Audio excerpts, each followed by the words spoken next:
tomando o pão e havendo dado graças, partiu. Isso aqui está falando de Jesus. Partiu e deu-lhe dizendo: isto é o meu corpo, porque que por vós é dado. Fazei isso em memória de mim.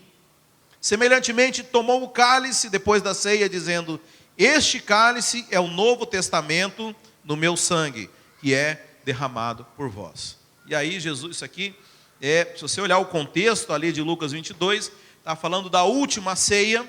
Jesus está com seus discípulos, e ali do verso 23 em diante, do 21 em diante, Jesus começa a falar de Judas, que havia de traí-lo. Mas sobre a ceia, Jesus traz apenas 2 versos, e eu pensando, mas Deus, é muito pouco, deve ter mais coisas para que a gente possa aprender na ceia, E aí eu fui achar, na verdade, Hebreus, o livro de Hebreus, que os teólogos falam que é uma chave para que você possa interpretar o Antigo Testamento, Em Hebreus 10, traz a explicação completa a respeito da ceia. Então, Hebreus 10 começa falando a respeito de uma cerimônia que havia na velha aliança, que era o dia do perdão nacional, ou o dia do Yom Kippur. Alguém já ouviu falar disso? Agora, quem tem celular da Apple aparece lá no calendário, o dia do Yom Kippur. O calendário da Apple é bem ecumênico, tem o dia lá do Ano Novo Chinês, tem o dia do judeu, o dia disso, daquilo, o dia do orgulho, enfim. Mas aqui Hebreus 10 ele começa falando do Yom Kippur, mas ele termina falando da ceia. Olha que interessante, irmãos. Então, há uma correlação entre a cerimônia do perdão nacional, onde as pessoas iam celebrar, para terem os seus pecados perdoados, com a ceia que nós fazemos hoje. Então, esse paralelo eu queria hoje que a gente pudesse meditar um pouco mais a respeito dele, nesse texto aqui de Hebreus 10, amém? Vamos acompanhar então aqui? Se você quiser abrir na sua Bíblia também, diz assim: visto que a lei tem a sombra dos bens vindouros. Pausa aí. Irmãos, isso aqui é a chave, que Hebreus vem nos contar. Tudo o que aconteceu no Velho Testamento era uma sombra da realidade que nós vivemos hoje, amém?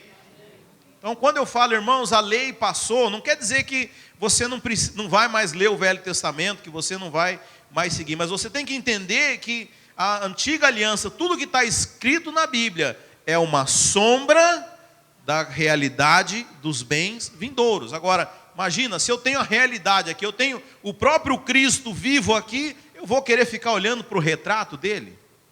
Não, eu vou desfrutar da presença dele. Então, veja, mas tem o seu valor, porque nós enxergamos a Cristo em todo o Velho Testamento. Então, aqui começa falando, a lei, ela tem a sombra dos bens vindouros, ou seja, daquilo que nós vivemos hoje.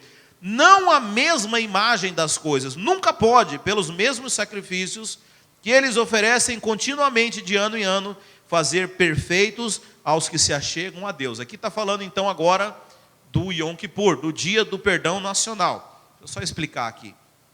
Uma vez por ano, as famílias de todo Israel iam até o sumo sacerdote, porque eles iam oferecer lá um cordeiro, obviamente que isso está apontando para Cristo, para que os pecados do povo fossem retirados ali por aquele ano inteiro. Então eles faziam adiantado. Então eles iam até lá, o sacerdote oferecia o sacrifício, era o dia que ele entrava no Santo dos Santos, e ali ele oferecia o sacrifício. Se Deus aceitasse o sacrifício, como é que sabia se Deus aceitava ou não? Bem, se o sacerdote saísse vivo é porque Deus tinha aceitado, Não sei se os irmãos já ouviram falar, Não é bíblico, mas tem livros, correlatos da Bíblia, que eles amarravam uma corda na cintura do sacerdote, porque se ele fosse oferecer e tivesse feito alguma coisa errada lá, ele já caía morto lá. E aí cadê o homem para entrar lá e tirar ele, Tinha que puxar pela cordinha o sacerdote. Então, se o sacerdote, desse tudo certo, ele saía para fora do tabernáculo, levantava as mãos, e o povo entendia que Deus havia perdoado por um ano aquele povo. Aleluia, glória a Deus. E tem hoje gente que não acha que Deus não perdoa nem por um dia, Sai do culto todo perdoado, pisa no gato e dá um palavrão, já acha que já não está perdoado. Não, irmãos, nós temos que parar com isso. Mas aqui fala então dessa cerimônia que era oferecida de ano em ano para fazer perfeitos os que se achegavam a Deus. Verso 2: de outra sorte não teriam cessado de se oferecer, porque os adoradores, tendo sido uma vez purificados, não teriam tido mais consciências de pecados. Aqui então está dizendo o seguinte, que essa cerimônia, ela não era perfeita. Essa cerimônia, ela tinha o poder, mas de tirar os pecados por apenas um ano. E aí a pergunta que faz é justamente essa: olha, se ela fosse perfeita, não precisava oferecer mais. Uma única vez seria suficiente, mas não, aqui fala justamente, olha, agora não teria que, se tivesse sido purificado de uma vez por todas, né, não teria tido que ir lá de novo oferecer. No 3, nestes sacrifícios, porém, há recordação de pecados todos os anos. Fala assim, todos os anos. Recordação de pecados. Guarda isso aí. Pois é impossível que o sangue de touros e de bodes tire pecados, que eram os sacrifícios que eram feitos lá. Então aqui você tem um quadro, uma descrição do Yom Kippur, do dia do perdão nacional, que era, veja, eu acho precioso demais isso, irmãos, porque mesmo na antiga aliança, Deus agiu de misericórdia com o povo. A Bíblia fala aqui mais para frente de que não atentando o Senhor para as transgressões deles, né, usou de misericórdia. Porque se Deus fosse realmente cumprir a lei que havia dado para aquele povo, ele tinha que condenar todo mundo. Mas Deus sabendo, né, olha que precioso isso, irmãos, até quem estava no Velho Testamento foi salvo pela fé e não pela obediência. Ah, por que pela fé, pastor? Vem, porque as famílias tinham que chegar diante do sumo sacerdote, ela levava lá um cabrito, levava um cordeiro, ela impunha a mão sobre aquela oferta, né, sobre aquele animal, e de alguma forma elas tinham que ter fé, porque a Bíblia dizia que o pecado deles passava para aquele animal, e aquele animal era morto no lugar deles. Então eu pergunto para você, no Velho Testamento as pessoas eram salvas porque cumpriam a lei ou porque tinham fé? Porque tinham fé. Isso é maravilhoso. Então essa é a cerimônia descrita aqui. Agora, o autor de Hebreus vai passar a falar da nova cerimônia que toma o lugar dessa, que é a cerimônia do Yom Kippur. Então, continuando aqui no verso 5. Por isso, entrando no mundo, diz: sacrifício e oferta não quiseste, mas corpo me formaste. Aqui é Jesus Cristo falando, amém? Sacrifício e oferta não quiseste, mas corpo me formaste. Não te deleitaste em holocaustos e sacrifícios pelos pecados. Então eu disse: eis aqui, venho para fazer, ó Deus, a tua vontade. Dizendo: acima de sacrifícios e ofertas e holocaustos e sacrifícios pelo pecado, não quiseste nem te deleitaste neles, os quais são oferecidos segundo a lei. Então disse: eis aqui, venho para fazer a tua vontade. Tira o primeiro para estabelecer o segundo. Jesus está falando, tira a primeira cerimônia, tira a cerimônia, né, do perdão nacional dos pecados e estabelece uma nova cerimônia agora, né? Nós estamos falando da ceia agora. 10, na qual vontade temos sido santificados pela oferta do corpo de Jesus Cristo, feita uma vez para sempre. Amém, meus irmãos? Glória a Deus. Então veja, a cerimônia que Deus havia estabelecido no tempo da lei, você sabe, é impressionante isso, porque a Bíblia fala que a lei, ela é perfeita, ela é a exata expressão de Deus, mas o próprio Deus encontrou defeito, né? O próprio Deus viu que ela não era possível de santificar o homem, não era possível de fazer com que o homem fosse regenerado.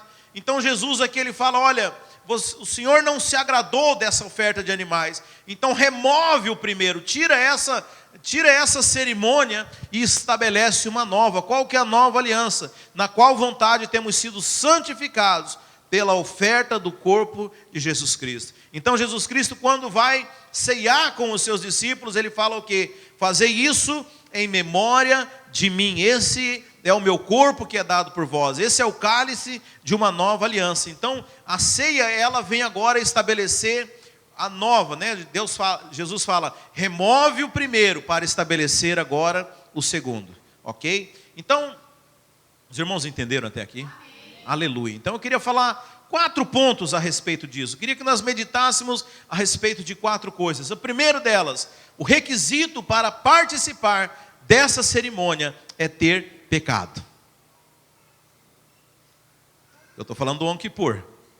Já vai dar nó na cabeça. Veja, qual que era o propósito do dia do perdão nacional de pecados? Era perdoar os pecados. Então eu pergunto para você, quem é que tinha que ir a participar dessa cerimônia?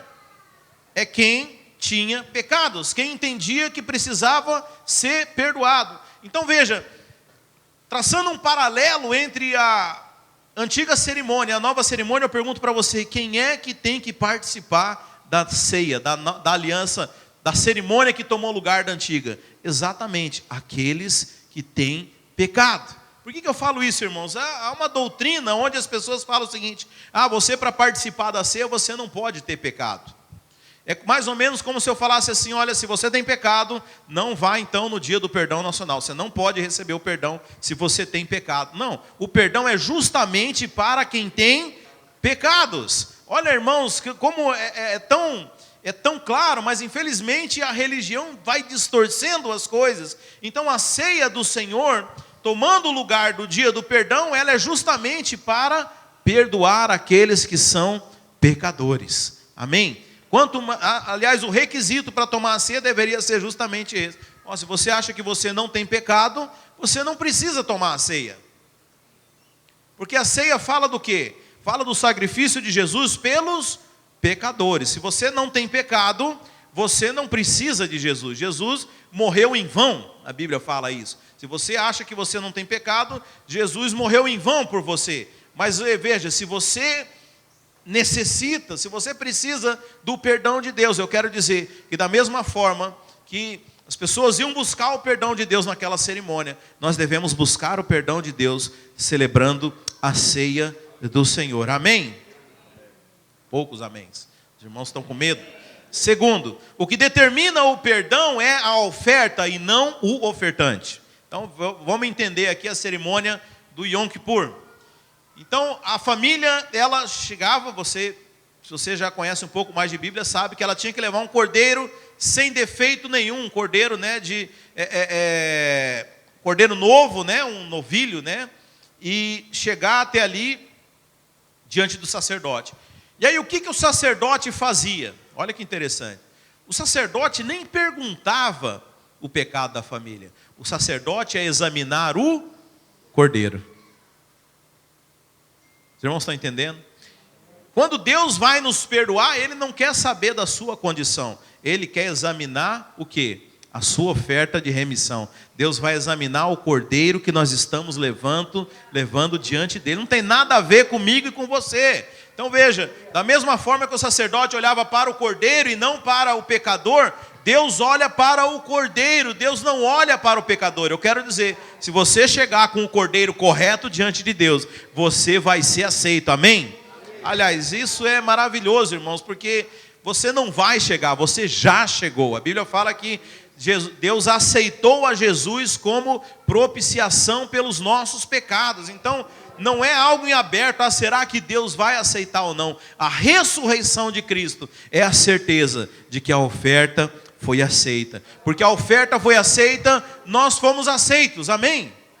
Então veja, o sacerdote, ele olha para a oferta e nunca para o ofertante. Então imagina você, a pessoa ali, imagina, tinha uma fila para chegar diante do sacerdote.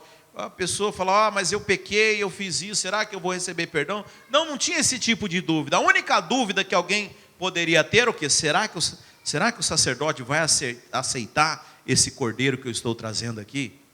Mas se o sacerdote aceitasse o cordeiro, é sinal que Deus havia perdoado a família. Amém, meus irmãos? Terceiro, Deus removeu a antiga cerimônia para estabelecer uma nova. Então, aqui no verso 9 diz assim: eis aqui venho para fazer a tua vontade. Olha que interessante isso. Então Jesus, ele fala que ele veio fazer a vontade de Deus. Então, qual que é a vontade de Deus? Na sequência aqui, tira o primeiro para estabelecer o segundo. Deus nunca quis que o sangue de animais fosse remover o pecado das pessoas. Ele começa justamente falando isso, olha, porque holocaustos e sacrifícios não quisestes, mas a vontade de Deus sempre foi que Cristo viesse ser a propiciação pelos nossos pecados. Então, e no 10, olha que lindo isso aqui, irmãos, na qual vontade, fala assim, vontade. Então aqui é a vontade de Deus, amém? Não é a sua vontade, não é a minha vontade, não é a vontade do seu líder, não é a vontade do seu cônjuge, é a vontade de Deus. Qual que é ela? Temos sido santificados pela oferta do corpo de Cristo, feita de uma vez para sempre. É a vontade de Deus, irmãos. Nós somos santificados porque esse é o desejo de Deus Pai, amém? E quarto, irmãos, Deus não quer que recordemos mais dos pecados. Então veja, lá no verso 3, é interessante que fala que essa cerimônia, a cerimônia do Yom Kippur, ela era uma cerimônia para recordação de pecados. Fala assim no verso 3, nestes sacrifícios, porém, há recordação de pecados todos os anos.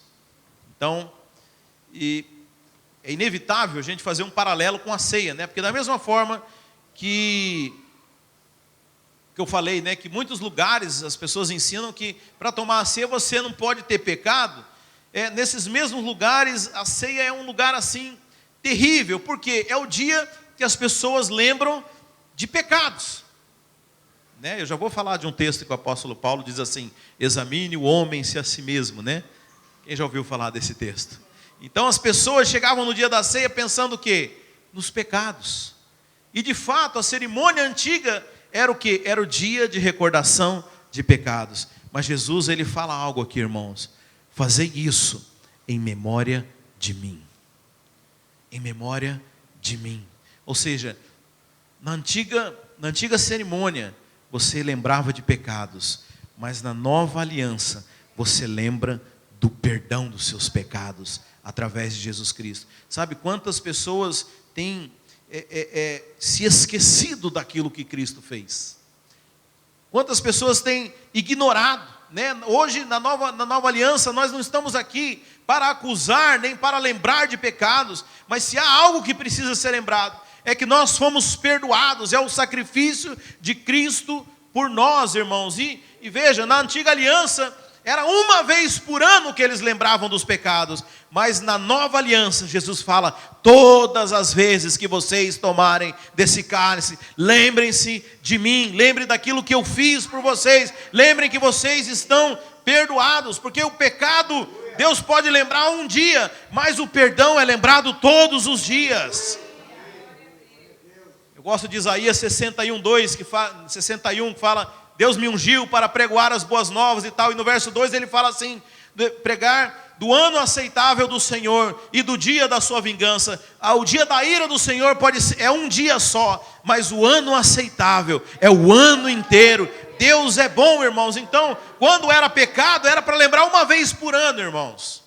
Não era para ficar lembrando todo dia. Na velha aliança, era só uma vez por ano que você tinha que lembrar do pecado. Mas na nova aliança, Jesus manda que nós lembremos do perdão todos os dias. Todos os dias. Então veja, a ceia, irmãos, não é para ser um momento de você lembrar de pecados. Não tem nada a ver mais com pecados, mas tem a ver da gente lembrar daquilo que Jesus Cristo fez por nós. Se você continuar nesse texto de Hebreus 10, ele vai mencionar algo que o profeta Jeremias já havia falado, lá no verso 17 da nova aliança, e fala assim: dos seus pecados, aqui é Deus, e das suas iniquidades, não me lembrarei mais. Ora, por que nós deveríamos estar fazendo uma cerimônia para lembrar dos nossos pecados? Não, Deus não se lembra mais dos nossos pecados, eles foram todos pagos, amém, irmãos? Então veja, a ceia, ela não é para lembrar de pecados, mas é para lembrar que nós fomos perdoados. Na antiga aliança, Deus mandava lembrar de pecados uma vez por ano só, mas para poder perdoar. Mas na nova aliança, a cerimônia que toma o lugar dessa, é para lembrar que todos nós fomos perdoados. Amém? Eu quero dizer que a ceia é para aqueles que têm pecado, para aqueles que precisam do sangue do Senhor. Amém? Agora, Eu sei que o seu amém foi fraco, porque existe uma passagem lá em 1 Coríntios 11, onde o apóstolo Paulo, como eu falei, são poucos os textos que falam da ceia. E é muito usado um texto, e eu quero explicar para você hoje aqui. Lá em 1 Coríntios 11, no verso 23, o apóstolo Paulo ele fala assim: pois eu recebi do Senhor o que também vos entreguei, e que o Senhor Jesus, na noite em que foi traído, tomou o pão e, havendo dado graças, o partiu e disse: esse é o meu corpo que é por vós, fazei isso em memória de mim. Do mesmo modo tomou o cálice depois de haver ceado, dizendo: esse cálice é a nova aliança no meu sangue, fazei isso todas as vezes que beberdes em memória de mim. Irmãos, foi isso que o apóstolo Paulo recebeu de Jesus, amém? É o que nós lemos lá em Lucas 22. Agora o que ele vai dizer aqui, você já vai entender o porquê que ele falou. E no 26, pois todas as vezes que comerdes este pão e beberdes esse cálice, anunciai a morte do Senhor até que ele venha. 27, isso aqui não foi Jesus que falou, preste atenção, mas eu já vou explicar por que está aqui. No 27, de maneira que aquele que comer ou beber o cálice do Senhor indignamente, será réu do corpo e do sangue do Senhor. Mas cada um examine-se a si mesmo, e assim coma do pão e beba do cálice. Pois aquele que come e bebe para si juízo, se não discernir o corpo do Senhor.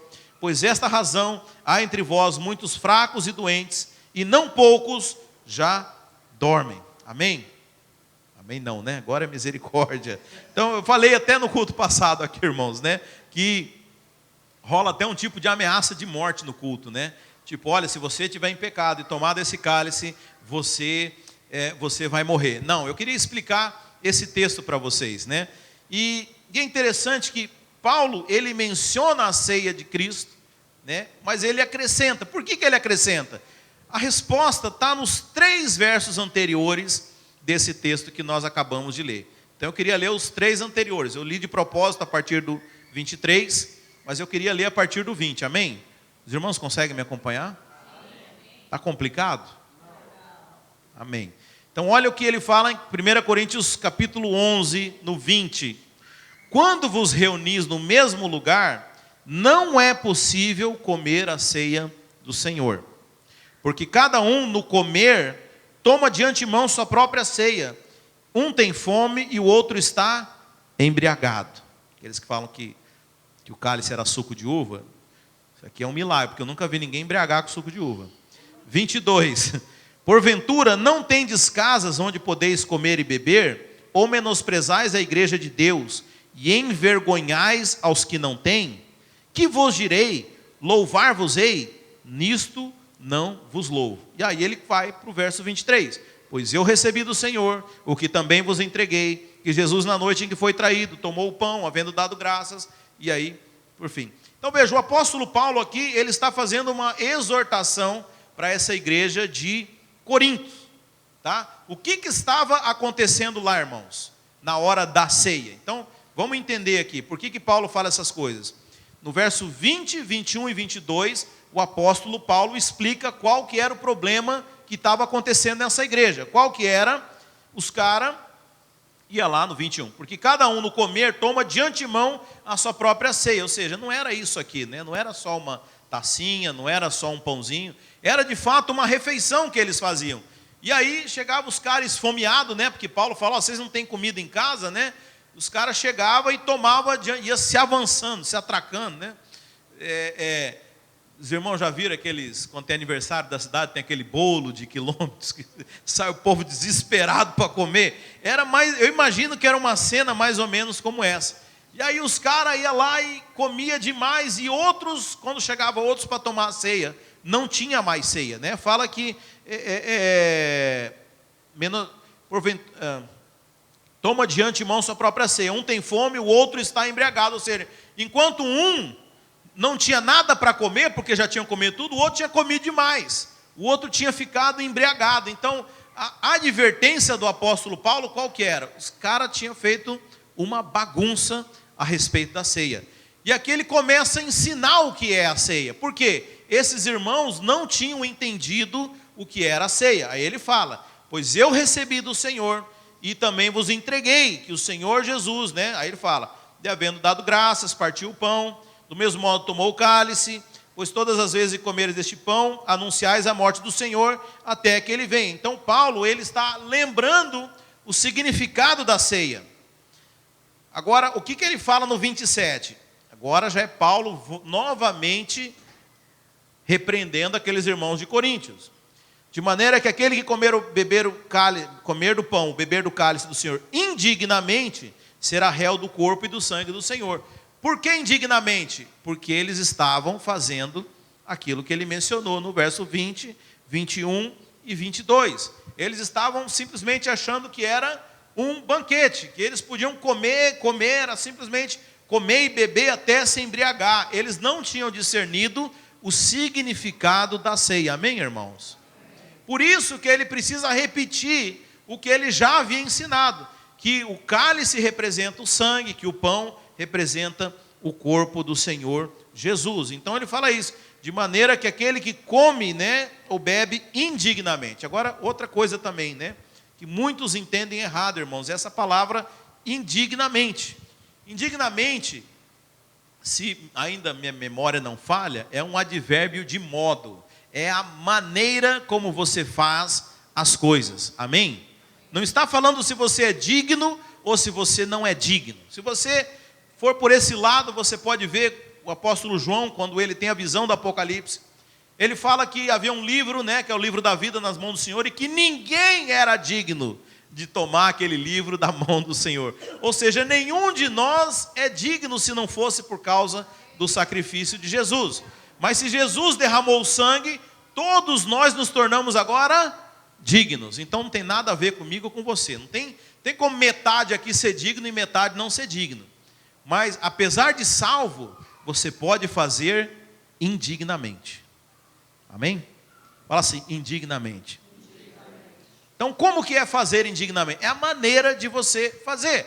Você pode ser digno, mas você pode estar fazendo indignamente. O como que você faz isso indignamente? É só você ler o verso 20, 21 e 22 desse texto. O que ele fala? Cada um no comer, toma de antemão a sua própria ceia, enquanto um está tendo fome, o outro já está embriagado. Isso é tomar a ceia indignamente, ou seja, sem discernir o significado dela. Amém? Então Paulo ele fala, de maneira que aquele que comer o pão ou beber o cálice indignamente será réu do corpo e do sangue, mas cada um examine-se a si mesmo, e assim coma do pão e beba do cálice. Então examine-se o que, irmãos? Se você está fazendo isso dignamente, se você tem discernimento. Então o que determina se você está tomando a ceia indignamente ou não, é você ter consciência daquilo que você está fazendo. Amém? Porque os irmãos pegaram essa cerimônia e não tinham entendido o significado dela. Achava que o vinho estava lá só para ele beber, achava que estava o pão lá só para ele comer. Eles estavam o quê? Fazendo indignamente. Então Paulo fala, olha, você examine para ver se você está fazendo com entendimento, ok?